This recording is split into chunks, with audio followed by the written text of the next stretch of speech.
Certains réveils sont plus difficiles que d'autres. Ces matins-là, quand rien ne va, que tout fout le camp, il reste un ultime allié dans la garde-robe, le jean. Réconfortant, il est le vêtement passe-partout par excellence. Tout le monde l'a adopté. Il en a presque ringardisé le sacro-saint costume-cravate. Le jean traverse les générations. Il s'est essayé à tous les styles et chaque modèle raconte un bout de notre vie.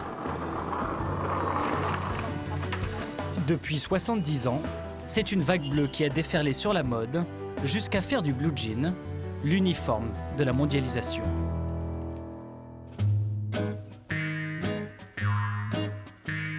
Il s'en vend chaque année 2 milliards sur Terre, soit un jean neuf toutes les 73 secondes. Mais par quel tour de passe-passe l'industrie a-t-elle réussi à transformer un pantalon ouvrier ordinaire en un objet de désir? Et à quel prix? Plus on va lui faire d'opérations pour le rendre le plus esthétique possible, le customiser le plus loin possible, va diminuer d'autant sa durée de vie. Fabriqué dans les usines du monde entier, le jean est autant le symbole du développement économique que celui de notre surconsommation et du réchauffement climatique.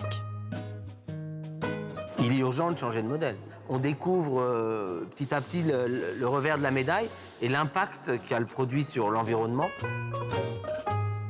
Aux côtés de fabricants soucieux de relancer une filière made in France plus responsable, et alors que la planète est en surchauffe, nous avons visité les coulisses des ateliers de production de nos jeans avec une question brûlante en tête.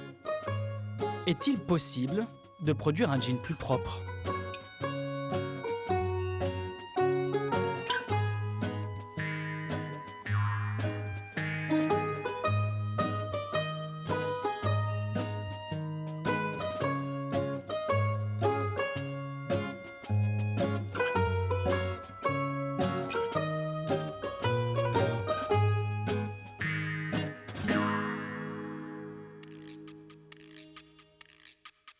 Pour certains, le jean est plus qu'un simple vêtement. Chez David, par exemple, fraîchement installé à Arras, dans le nord de la France. Ici, le jean est presque un objet de collection. Super, je viens de retrouver ce carton que je cherchais. Donc là, j'ai pas mal de pièces. J'ai des petites pépites. Ça, c'est un très vieux jean de Diesel de la fin des années 80. Mais je jetez jamais. Mais jetez pas.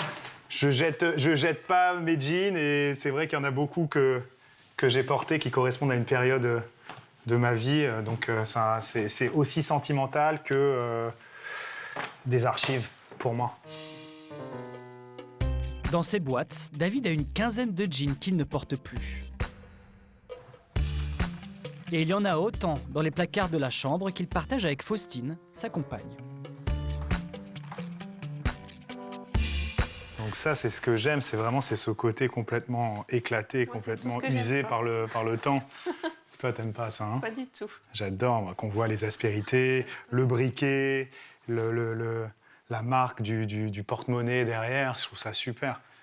Vous les préférez comment, Faustine? Moi, vraiment brut, comme le mien, le plus foncé possible. Je préfère qu'il soit taille haute, j'aime pas quand c'est taille basse ou entre les deux. Moi, j'aime bien quand c'est taille haute. Et longueur, j'aime bien ou alors raccourci ou alors très long avec des gros revers. Il paraît qu'en moyenne, on compte 7 jeans dans nos placards.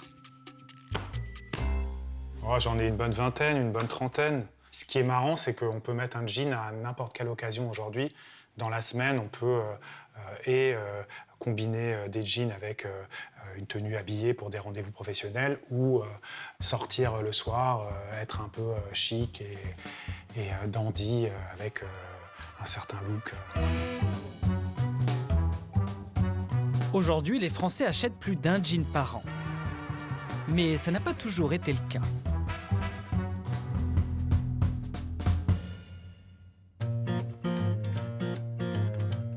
L'histoire du blue jean, c'est sur la côte ouest américaine qu'elle s'écrit, à San Francisco, chez le leader mondial du secteur. C'est là que la marque aux 4 milliards de jeans vendus a construit sa légende au milieu du 19e siècle. À cette époque, les États-Unis voient déferler des vagues d'hommes en quête d'un meilleur destin. C'est la ruée vers l'or. Lévi Strauss, jeune migrant allemand, et Jacob Davis, tailleur du Nevada, sentent le filon. En 1873, ils s'associent et fabriquent un pantalon capable de résister à l'épreuve de la mine. C'est la naissance du jean. Le pantalon Zéro est aujourd'hui conservé au siège de la marque, dans un coffre blindé et inifugé, tel une relique. On a subi un tremblement de terre et un incendie à San Francisco en 1906. Donc on a appris à nos dépens ce que le feu peut faire comme dégâts. Regarde l'épaisseur de cette porte. Ça protège toute notre collection. Et là-haut, c'est la pièce la plus ancienne. Le premier 501 au monde.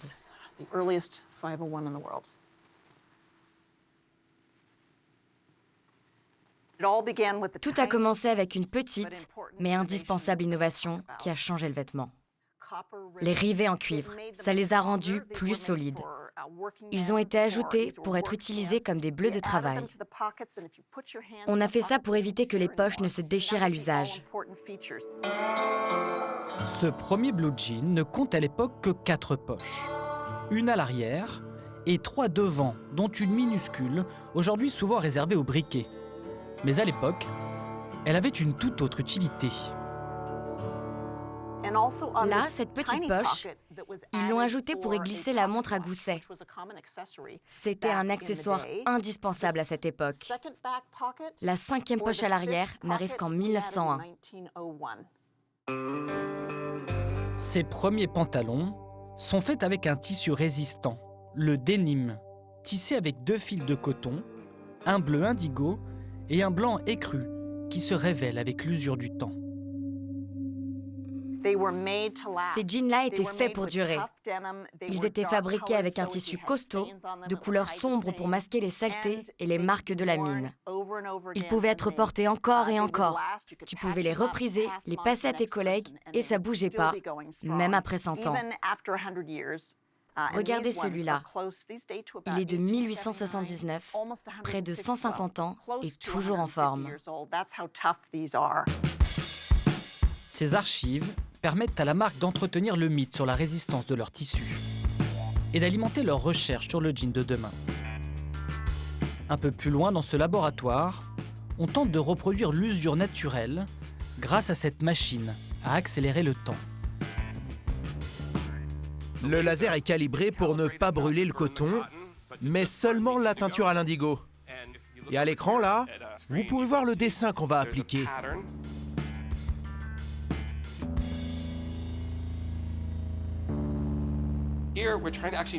Vous voyez cette ligne-là sur le jean ? On a essayé de reproduire une erreur, une sorte de défaut de fabrication. C'est une tentative sophistiquée de reproduire ce que certaines marques et certains consommateurs refuseraient en temps normal. Mais ça, c'est le style qu'on veut. Le tissu et le jean Made in USA ont longtemps été la référence. Mais désormais, même cette marque iconique a fait le choix de la délocalisation.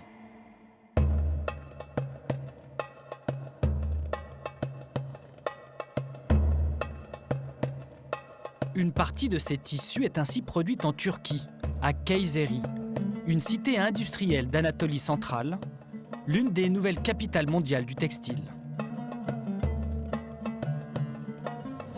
C'est ici que travaille Romain, un Français, fabricant de jeans installé en Turquie depuis 15 ans. Bonjour, j'ai rendez-vous. Romain est spécialisé dans les jeans délavés. Il est attendu dans l'une des plus anciennes filatures du pays pour trouver le tissu idéal de sa prochaine collection. Ici, on fabrique du tissu pour le leader mondial et pour une trentaine d'autres marques. C'est un véritable palais dédié au coton. Le plus blanc, c'est le coton américain. Celui qui est un peu plus gris, c'est le coton turc. Et celui qui est crème, c'est le coton brésilien. Un bon tissu, c'est avant tout un bon coton.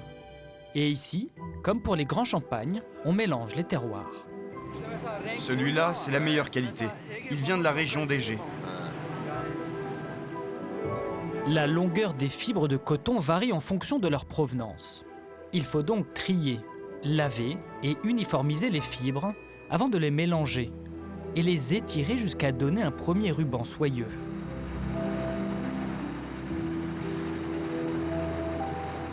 Le coton a remplacé le lin dans l'industrie textile à partir du 19e siècle, faisant du 100% coton la norme industrielle. Mais ce n'est plus toujours le cas depuis qu'on utilise ces machines à produire du fil.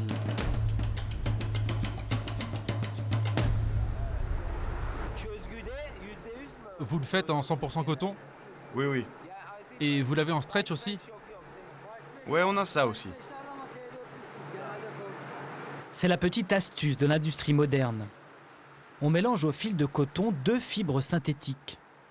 Du polyester, un dérivé du pétrole, et de l'élastane. Donc là, on voit bien le fil élastane, le polyester et le coton autour. Les tissus, ces 20 dernières années, ont gagné beaucoup en élasticité. Et pour qu'ils reprennent leur forme initiale, on met aussi du polyester qui leur donne la force. Ces tissus sont aujourd'hui les plus réclamés par les grandes marques de jeans. Ils sont plutôt bon marché et standardisés. Dans cette salle de tissage, 222 métiers à tisser modernes tournent 24 heures sur 24, 7 jours sur 7. Ça prend au trip, c'est comme un battement cardiaque en fait. On sent les vibrations et le bruit, donc c'est très physique le tissage. On produit ici 2,5 millions de mètres de denim par an. C'est la qualité du fil et du tissage dit en sergé qui donnera son aspect, sa rigidité et son épaisseur au tissu.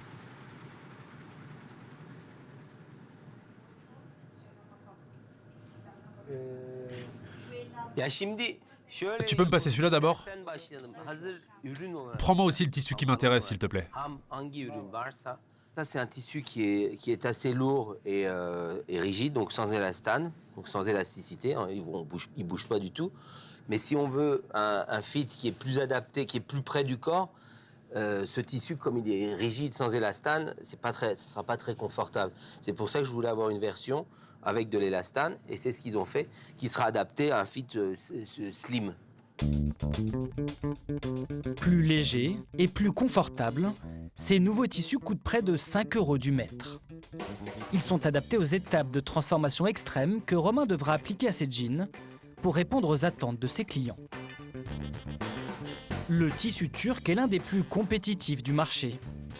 Il est exporté à travers le monde entier. Car de nos jours, un jean, c'est une odyssée industrielle. La matière première, le coton, a été cultivé aux USA ou en Chine. Transformé en tissu dans les usines turques ou pakistanaises, assemblé au Bangladesh ou au Cambodge, avec des rivets et des boutons en métal fabriqués en Chine ou dans les pays de l'Est. Avant d'atterrir dans votre penderie, votre jean pourrait bien avoir parcouru 1,5 fois le tour de la planète. Il y a 40 ans, nous aurions pu trouver les Vosges sur cette carte du jean. Car on a pendant longtemps produit ici du tissu pour les grandes marques du secteur. Mais aujourd'hui, ils ne sont plus nombreux à se battre pour refaire de la France une terre de jeans. Monsieur Chipot est l'un d'entre eux. Cet ancien du textile produit encore dans son petit atelier un tissu d'exception. Vous voyez que ta canette change, on l'entend. Le bruit que j'avais entendu là, c'est quand la canette se change. Ce bruit, c'est celui du travail bien fait. L'inimitable ronronnement du métier à tisser traditionnel, utilisé à l'origine de la fabrication des jeans. Quand elle trouve un trou, l'aiguille descend, elle fait monter la lame. Le secret de ces machines, un fil en continu qui enrobe la toile aux extrémités et offre un tissu aux bordures impeccables. Là, je suis à 150 tours minute. Je produis 6 mètres à l'heure. C'est 5 fois moins de tissu qu'un métier moderne. Ces machines ont donc progressivement disparu. Chipot est l'un des derniers à leur offrir un second souffle. C'est un peu ma vie, c'est normal. Le soir, je m'endors, je pense à mes machines. Et le matin, je me réveille, je pense à mes machines. Réglées comme du papier à musique, les machines produisent un tissu rare, le selvage. Une toile traditionnelle popularisée par les Américains durant l'après-guerre. Un tissu authentique qu'un jeune producteur de jeans a décidé d'utiliser pour sa nouvelle gamme, 100% made in France. Bonjour monsieur Chipot. Ça va et vous? Oui. Ça tisse bien? On bricole. Ah super. Assez bruyant les métiers en navette, hein. Donc là on voit bien les lisières du denim selvage, où en fait on n'a pas les franges habituelles que l'on rencontre sur un tissu qu'on trouve aujourd'hui dans le commerce. Et quand il y a des franges, en fait on peut rien faire du côté parce que c'est pas beau. Alors que là, comme il y a des franges, il n'y a pas de franges, et ben en fait le tissu est propre, il est net, il s'effiloche pas. Et on peut même jouer sur des fils de couleurs de chaînes un peu différents. Donc là on a mis du bleu, du blanc et du rouge pour montrer que notre tissu est fait en France. Et grâce à ça, ça fait un joli design qu'on peut mettre ensuite sur le produit fini. Monsieur Chipot est à conserver dans le formol. Faut pas qu'on perde Monsieur Chipot, parce qu'il a un savoir-faire et une connaissance de l'histoire du jean qui est extraordinaire. Et du coup, c'est pour ça que c'est très précieux cette transmission. Le tissu selvage est aujourd'hui devenu l'exception. Il coûte à Thomas Huriez 3 à 4 fois plus cher qu'un tissu turc. Mais il est plus épais, car tissé avec un fil de coton que l'on a retordu plusieurs fois. Et là, vous, rien qu'avec en voyant le tissu, vous arrivez à voir si c'est tissé au métier à navette. Faites comme ça. Ouais. On sent, c'est plus épais. En fait, il y a plus d'aspérité. Il y a plus de relief, ouais. Ouais, c'est ça. Ce qui est étonnant, c'est qu'en fait, un tissu normal, il fait pas ce bruit. Cela fait maintenant 9 ans que le jeune patron tente de relancer la filière du jean en France. Un combat que beaucoup pensaient perdu d'avance. C'est en fait comme si vous vouliez construire une horloge, et puis il y a des morceaux de partout, il y a des pièces qui n'existent plus, il faut le reconstruire, il faut retrouver les plans pour essayer de refaire en sorte que l'horloge marche. Pour refaire son retard, Thomas Huriez a racheté il y a quelques mois cette ancienne manufacture, placée en liquidation judiciaire en 2018. C'est la deuxième usine qu'il relance. En tout, il produit 50 000 jeans par an en France et a déjà recruté ici une vingtaine de couturières en reconversion. Vous connaissez les jeans selvage? En fait, c'est du tissu différent du tissu traditionnel, enfin, du tissu habituel. Et en fait, au lieu de faire le sergé et la couture, et ben en fait, on fait directement une couture ouverte. Et du coup, quand on enfile le jean, hop, voilà, et qu'on fait un ourlet, et ben c'est joli. Ça fait un petit bleu, blanc, rouge, pour faire du style. Avec ce jean selvage, Thomas vise une nouvelle clientèle, élégante et attentive aux petits détails. Ça le fait? Non. Ah, tu n'y arrives pas? Ah ouais, mais c'est difficile, hein. On voit ici que lorsqu'on a fait l'ourlet a embarqué un morceau du tissu. Et du coup, ça fait quelque chose qui est moins net. Donc ça, c'est un défaut.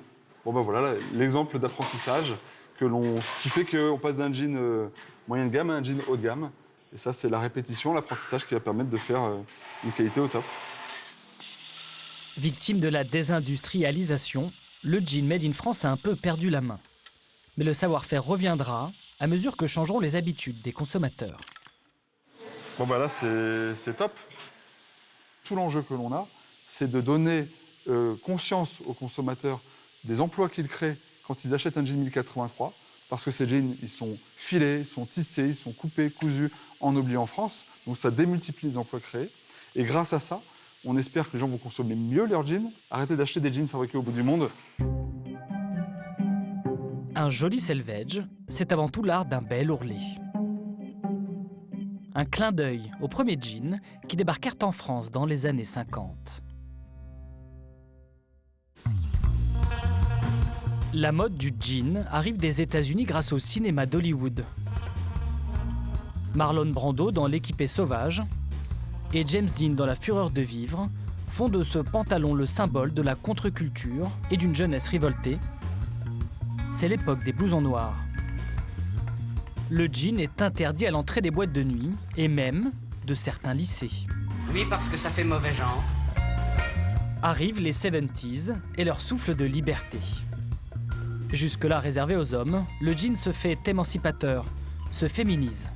C'est l'arrivée des pattes d'éléphant, des jeans fleuris et des coupes très près du corps et bien rigides. Faut le prendre très sérieux parce qu'il se détend un peu. C'est aussi à ce moment-là qu'apparaît le zip, à la place des boutons. Voilà. Dans les années 90, place aux jeans larges. La dernière mode, les baggy jeans, les jeans sac à patates. Le jean redevient le vêtement d'une jeunesse rebelle baignée par la culture hip-hop. Il accède même au podium des défilés. Le jean n'a jamais cessé de se réinventer. Mais s'il y a bien une chose qui semble immuable, c'est sa teinture à l'indigo.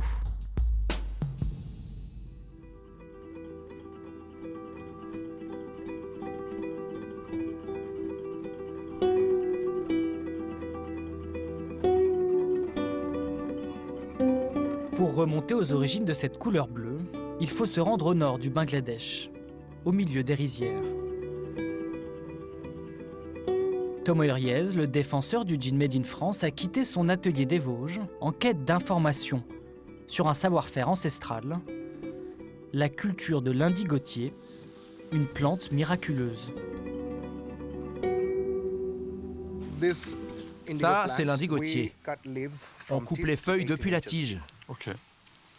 Pour l'extraction du pigment, on utilise ce type de feuilles.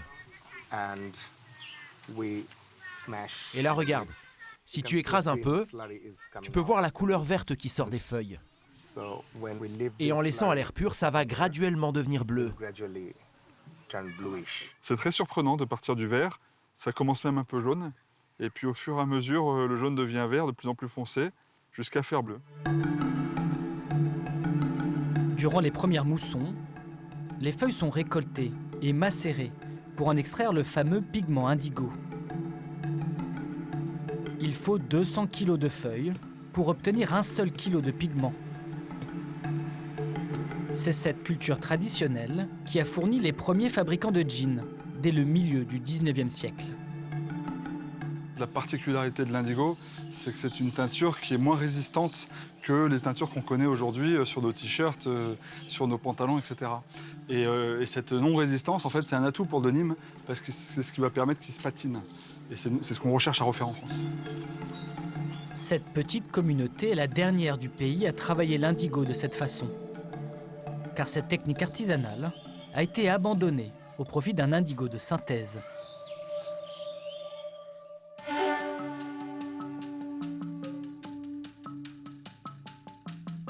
Dhaka, capitale du Bangladesh, 20 millions d'habitants. Le pays, longtemps parmi les plus pauvres du monde, connaît une croissance soutenue ces dernières années, grâce en partie à ses investissements dans les usines de teinture. L'odeur, c'est vraiment étonnant. J'ai l'impression de me retrouver dans une teinturerie en France. Je ne sais pas si c'est le quartier ou si ça sent partout comme ça dans Dhaka. Mais vraiment, l'odeur est saisissante. La teinture est la dernière étape que Thomas n'a pas réussi à relocaliser en France. Pour le moment, il fait teindre en Italie. Mais en visite dans cette usine, il compte bien en apprendre plus sur les secrets de la teinture industrielle made in Bangladesh. C'est ici que ça commence. C'est la première étape de lavage, c'est ça? Oui, c'est ça. On lave le fil une première fois, puis une deuxième fois. Ici, le fil de coton est plongé dans cette solution sombre, de l'indigo synthétique, dilué dans de l'eau et mélangé à quelques agents chimiques pour lui permettre de se fixer sur la fibre. Alors le principe là, c'est que donc, les fils de chaîne sont trempés dans des bains successifs. Après, ça s'oxyde en haut. Et en fait, pour que ce soit bien bleu, Ça va faire l'opération 1, 2, 3, 4, 5, 6, 7 fois. Cet indigo de synthèse, inventé par un chimiste allemand, est un clone de l'indigo naturel. Comme lui, il a besoin de s'oxyder pour révéler sa couleur finale, mais il coûte 10 fois moins cher que l'indigo naturel.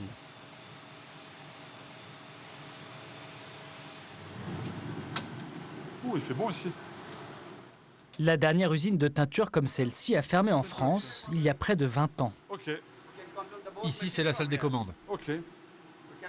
Donc c'est d'ici que vous contrôlez tout? Ok. Ici, on peut moduler la quantité d'indigo de 1 à 4% par solution.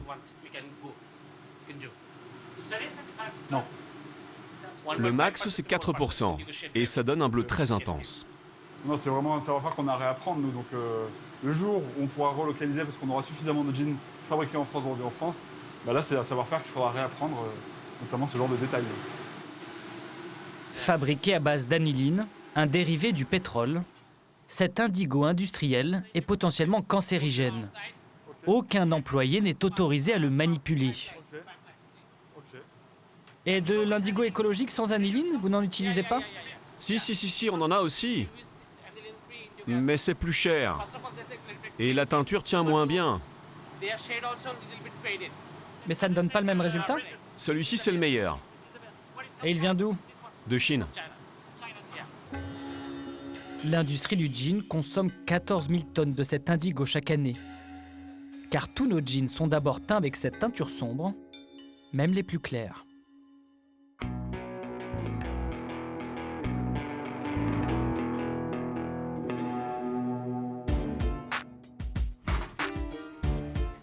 Son visage ne vous dit peut-être pas grand-chose.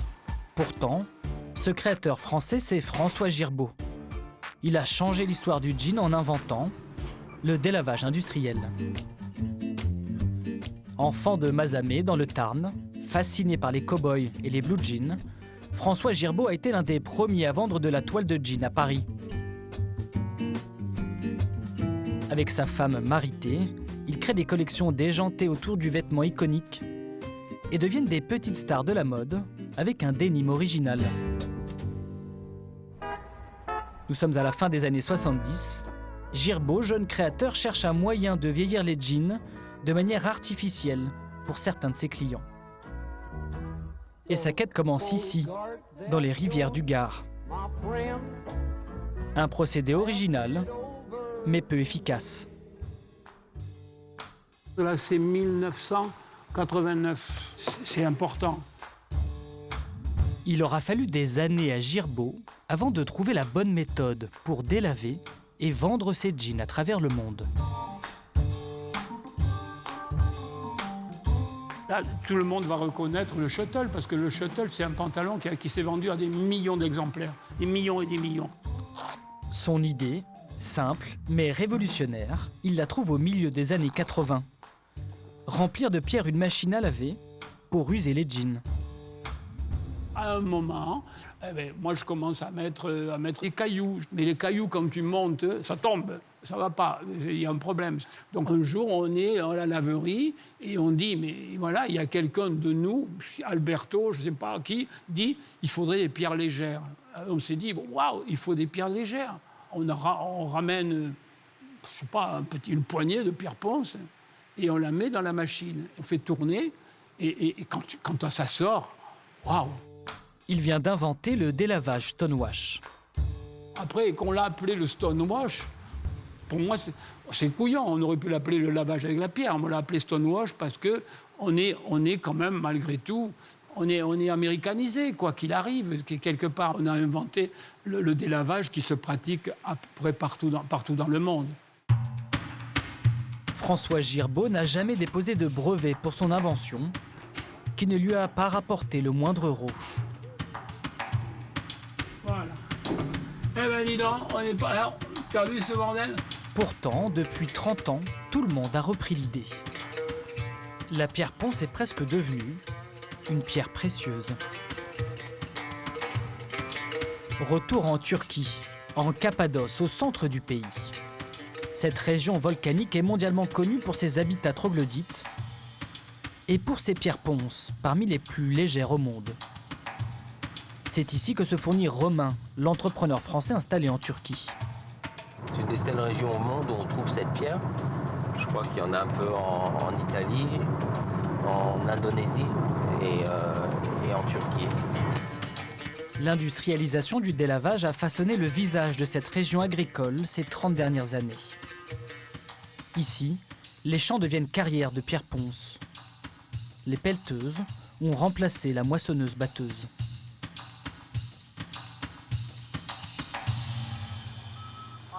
Elles sont brutes, celles-ci? Ouais. On ne va pas tarder à les extraire. Donc là, c'est les pierres ponces, hein, vous voyez, à l'état naturel. Elles sortent comme ça. Hein. Ensuite, donc, ils les prennent à la pelleteuse et ça va passer dans un système de, comme en cuisine, un chinois, en fait, qui va la séparer de manière grossière. L'entreprise d'Osman Korkmaz extrait 10 000 tonnes de pierres par mois pour l'industrie textile. Des pierres qu'il exporte dans les usines de délavage du monde entier, au Bangladesh, en Chine et au Pakistan. Et celles-là, elles sont déjà tamisées? Oui. Ce qui est bien avec ces pierres, c'est qu'elles n'abîmeront pas tes tissus.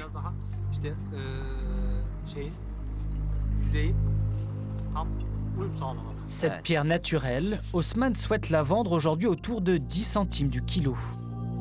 Ça, c'est la pierre qu'on achète, donc qui est la pierre de 20 à 40 mm. Là, il y a environ 500 tonnes ici. Et nous, pour vous donner un ordre d'idée, par mois, on achète 80 à 100 tonnes.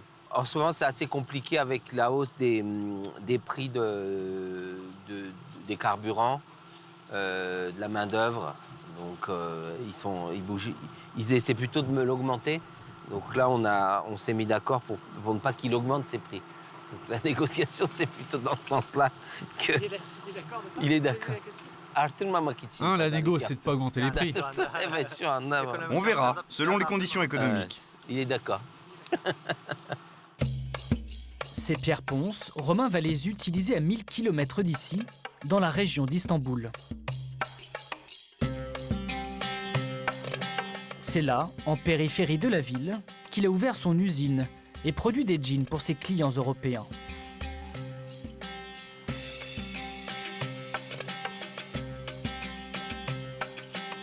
Au menu du jour, tu me files la recette? Un délavage bleach et une bonne dose d'ingrédients chimiques. Pour chaque pantalon, on a une recette de délavage. Par exemple, là, on va faire un pré-lavage pour ouvrir les fibres du pantalon. Après, on a un lavage avec les pierres ponces pour une demi-heure, avec les enzymes et le dispergateur. Ensuite, on vide la cuve et on va neutraliser la teinture pour neutraliser tous les produits chimiques qui ont été utilisés. Et ensuite, on va ajouter un adoucissant pour adoucir le pantalon. Ça en fait des agents chimiques, non? Ça en fait, ouais. Un délavage réussi dépend de plusieurs facteurs.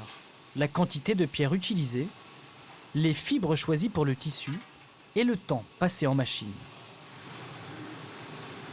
Pour cette première partie de la recette, Romain a utilisé 40 litres d'eau par pantalon et 200 kg de pierres ponces au total.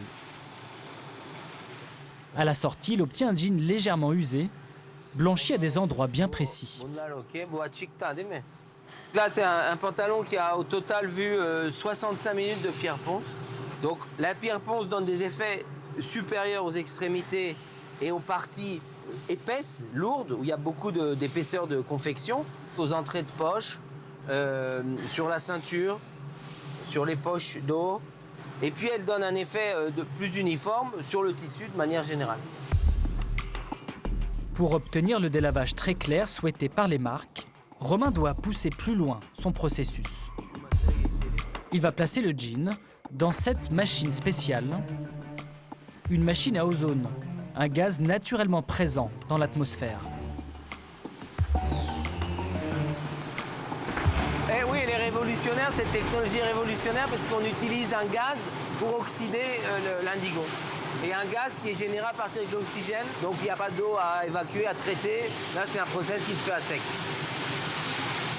Capté dans cette machine, l'ozone reproduit en accéléré l'effet des rayons du soleil sur le textile. Le résultat, une toile qui blanchit et un jean ultra délavé en moins de 10 minutes. Cette opération lui permet d'économiser des cycles de lavage et une centaine de litres d'eau par jean. C'est autant de déchets en moins à traiter. Car chaque jour, sa station d'épuration filtre des milliers de litres d'eau usée et des kilos de boue polluante formée par les résidus de pierre ponce chargés de teinture et d'agents chimiques. Un dispositif de filtration qui n'est pas encore généralisé en Turquie. En 2021, les côtes de la mer de Marmara près d'Istanbul ont vu un mucus jaunâtre se former et recouvrir de vastes pans de mer. Un phénomène préoccupant causé en grande partie, selon les experts, par les rejets de l'industrie textile. Il est urgent de changer de modèle. On parle de la guerre de l'eau au niveau international. Même ici en Turquie, de plus en plus, il est difficile de trouver de l'eau potable. Et juste d'utiliser, de pomper, nous dans notre cas, 300 mètres cubes d'eau dans des nappes phréatiques et le même jour en rejeter 300 mètres cubes, même si ça a été traité, c'est complètement aberrant. Donc on doit minimiser notre impact le plus possible. Mais que pèse vraiment le virage écologique de Romain face aux diktats de la mode? Car un jean troué, même délavé proprement, peut-il être présenté comme un jean durable?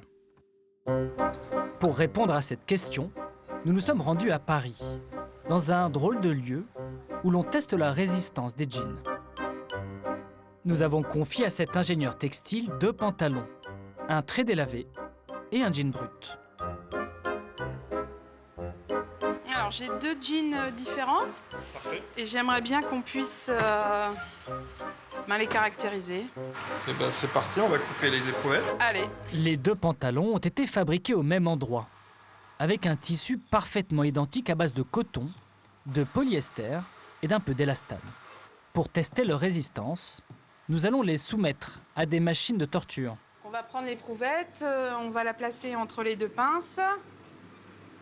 Alors là, on a un dynamomètre. Il va symboliser l'usure du temps.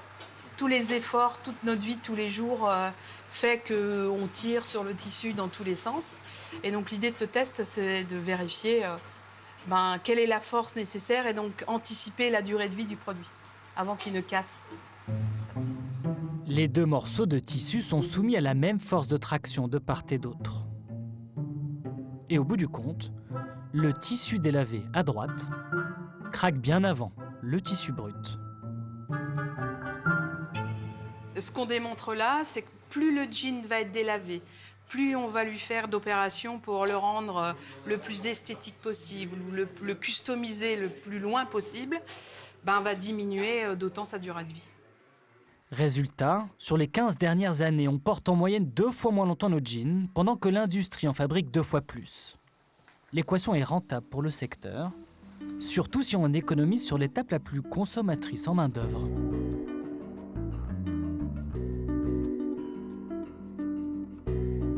Dans le département du Nord, berceau de la confection textile française, une usine dédiée à l'assemblage des jeans vient d'ouvrir ses portes en misant sur l'automatisation. Christian Kinen, le directeur, y prépare une petite révolution, un jean made in France à moins de 60 €. 2, 3, hop là. Un rouleau comme ça, approximativement, c'est à peu près 50 mètres de tissu. Avec 50 mètres de tissu, on va faire l'équivalent de à peu près 35 produits.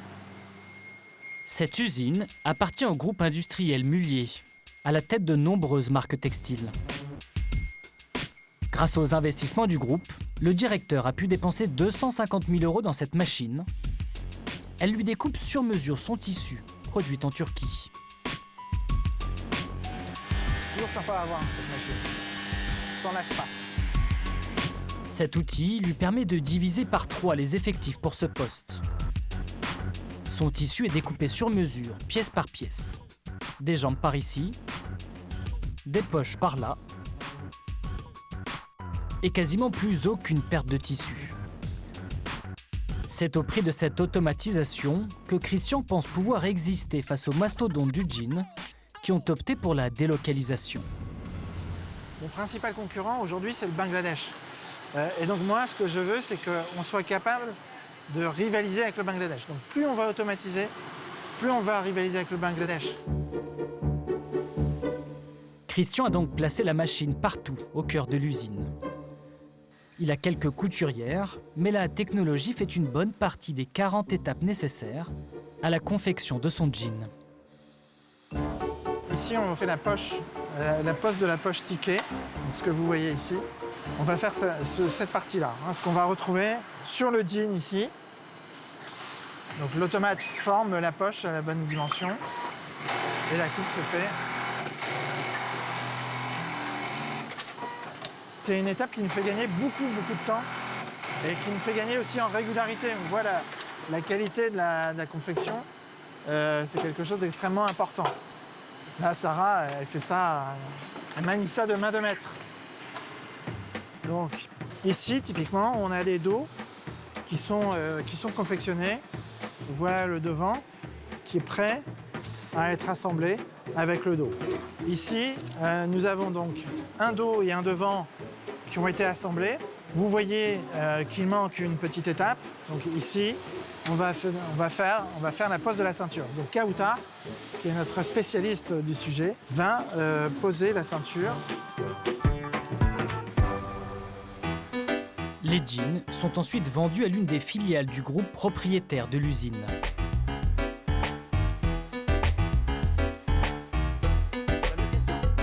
Le découpage et l'assemblage, réalisés dans cette usine du Nord, suffisent à ce client pour proclamer ses futurs pantalons Made in France, drapeau tricolore à l'appui.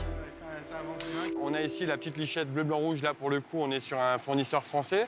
Pareil, sur le fil de couture, c'est un fil qu'on achète à un fournisseur français. Qu'est-ce que je peux vous dire de plus? Non, on a fait à peu près le tour. Non, les boutons, les zips, là, pour le coup, on est sur des boutons et des zips chinois. Dans une logique de rentabilité, c'est quelque chose aussi sur lequel où on débute, on voulait aller étape par étape. Mais l'idée, c'est que demain, dans une deuxième étape, dans un jean deuxième génération, on va dire, qu'on puisse trouver des boutons Made in France. Le jean Made in France dont il rêve ne pèse pas grand-chose dans le secteur. Il est encore loin derrière le jean Made in Bangladesh. Ce pays du sous-continent indien était en 2021 le premier exportateur de jeans vers la France. Le Bangladesh a su se relever d'une terrible tragédie. En 2013, l'effondrement d'un immeuble vétuste coûtait la vie à 1138 ouvriers du textile. Sous la pression des consommateurs, les marques ont exigé de leurs sous-traitants de meilleures conditions de travail. 10 ans plus tard, la situation a-t-elle changé au pays du jean? Pour répondre à cette question, avec Thomas Uriez, nous nous sommes fait passer pour des clients potentiels d'une grande usine de confection du pays. Ah bonjour, bienvenue. Comment allez-vous? Je suis ravi de vous voir, bienvenue. Le patron est indien. Son usine travaille pour 2 très grandes marques. Des installations modernes. Avec son accord, nous sortons notre téléphone pour filmer. Ici, la ventilation est aux normes.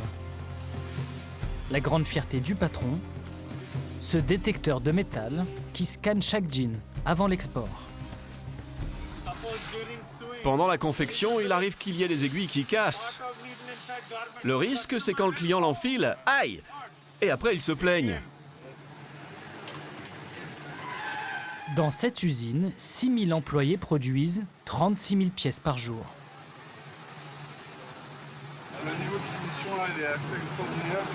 Je ne sais même pas si on saurait faire ce niveau de détail là. Mais vraiment, il y a plein de petites finitions qui nous montrent. Et il est très fier de nous montrer à quel point ils sont capables de montrer un niveau de détail très important. Au Bangladesh, le secteur textile a longtemps eu recours au travail des enfants. Rien de tel ici. Les employés que nous croisons ce jour-là sont jeunes, mais semblent tous majeurs.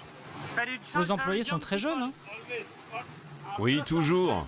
Après 5-10 ans d'usine, ils n'en peuvent plus. Trop fatigués.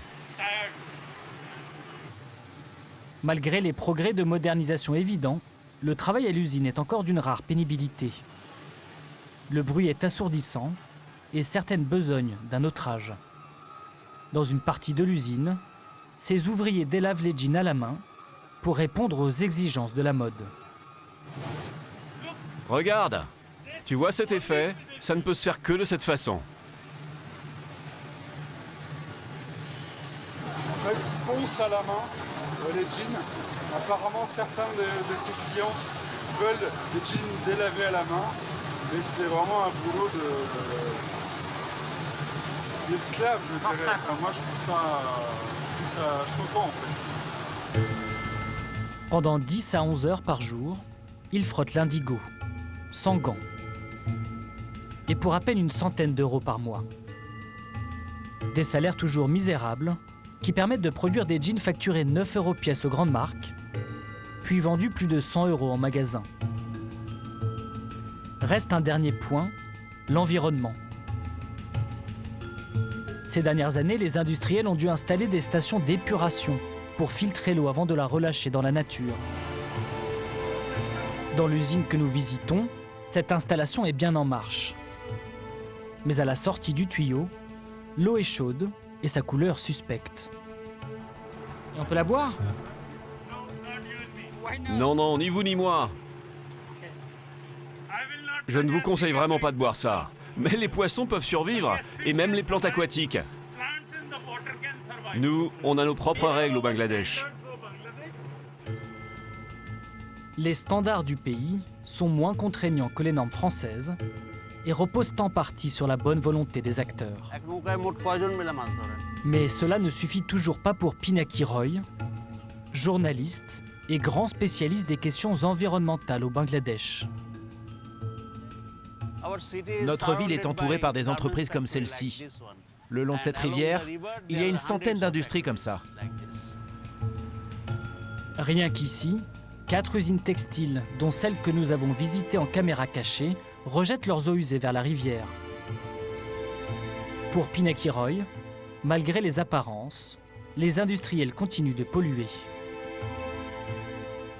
Dans celle-ci, ils ont bien installé leur système de traitement des eaux usées. Mais en fait, regardez, là, ils rejettent de l'eau polluée.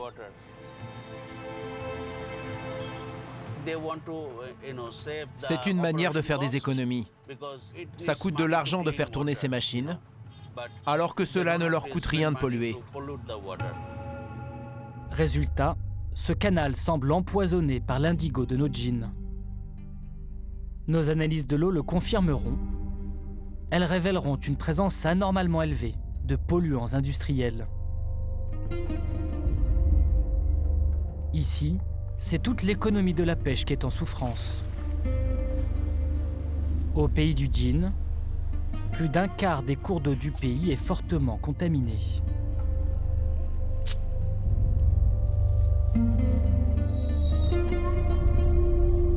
Les marques, depuis 10, 20, 30 ans, ne donnent pas de moyens aux industriels pour faire les choses correctement. Donc il faut forcer les marques à ce qu'elles respectent les conditions sociales et environnementales fortes, par exemple celles de l'Europe, même lorsqu'elles font fabriquer au Pakistan ou au Bangladesh. Grâce à ça, elles n'auront pas d'autre choix que de le faire, et donc de payer ce surcoût environnemental et social, ce qui donnera les moyens aux industriels d'investir sur ces sujets-là. L'industrie du jean est comme toute l'économie mondiale, rattrapée par l'urgence climatique. À tel point que certains fabricants pourraient bientôt se passer de sa matière première, le coton, dont la culture est extrêmement gourmande en eau.